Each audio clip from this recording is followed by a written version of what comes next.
আসসালামু আলাইকুম। ওয়ালাইকুম আসসালাম। পরিচয় করিয়ে দিই, আমার ফ্রেন্ড লুবনা, নেহা এন্ড তারিফ। তোমার ফ্যামিলির কাউকে নিয়ে আসলেই তো হতো, তাই না?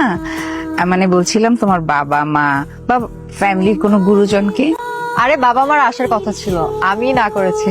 তাহলে আমরা তো না আসলেই পারতাম, তাই না? ওরা দেখা করতো। হ্যাঁ ঠিকই বলেছো। আপনাদের আসা দরকার ছিল আন্টি, কারণ বিয়ের পর তো আমি আপনাদের সাথে থাকবো। সো ফার্স্ট স্টেজে আমার সাথে বসাটা আপনাদের জন্য ভালো না? দুলা ভাই, মেয়ে তো হেব্বি চললো। আমি তো আগে বুঝি নাই এত চলো। আচ্ছা, আমরা কি একটু আলাদা হয়ে বুঝতে পারি? হ্যাঁ পারে তো, আপা পারে না? হ্যাঁ যা জান ভাইয়া যান, পাত্রীর সাথে আলাদা কথা বলাটা কিন্তু রুলস। কি রে, ঠিক বলছি না? আপনাকে আমার পছন্দ হয়েছে। আমারও তো আপনাকে পছন্দ হতে হবে নাকি? হ্যাঁ তা তো অবশ্যই। রান্না বান্না কিছু করতে পারেন? টুকটাক। কি টিম নুডলস? না না, ইউটিউব দেখে আমি ভাত ডাল তরকারি সবই টুকটাক রান্না করতে পারি। বাহ, কিন্তু বিয়ের পর কিন্তু আমি প্রতিদিন রান্না করবো, এই ধরনের কোনো এক্সপেকটেশন থাকলে চলবে না। হ্যাঁ, আমি কি আপনার বাবার ইন্টারভিউটা নেই, তারপর আবার আপনারটা নিব? ইন্টারভিউ মানে? Yes sir, interview. কিরে চলে এলি যে, কথা শেষ? না, তাহলে চলে আসলি কেন?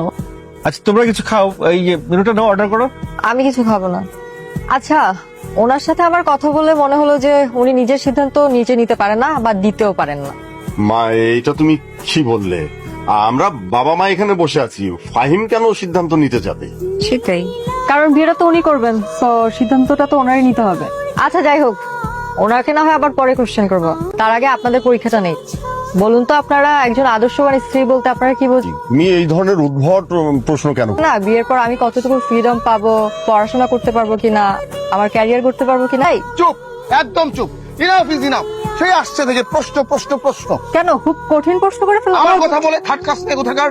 আরে ভাই, থার্ড ক্লাস মানে থার্ড ক্লাস কাকে বললেন আপনি? এই থার্ড ক্লাস বলবো না তো কি বলবো?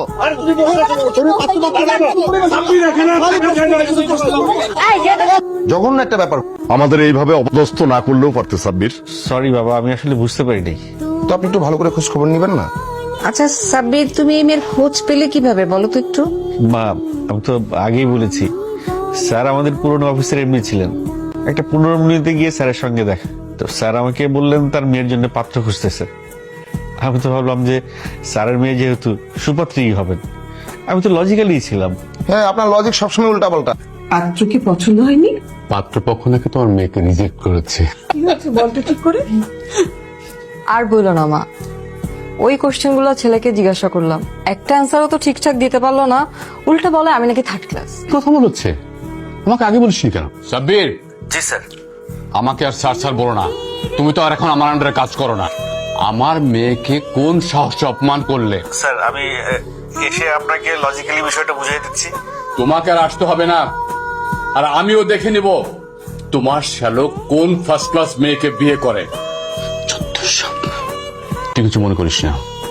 তুমি জানো বাবা, ওর বোন কিন্তু ঠিকই জব করে, কিন্তু আমি যখন জিজ্ঞাসা করলাম যে আমি জব করতে পারবো কিনা, স্ট্রেইট কোনো অ্যান্সার নাই। আসলে মানুষ এমনই হয়।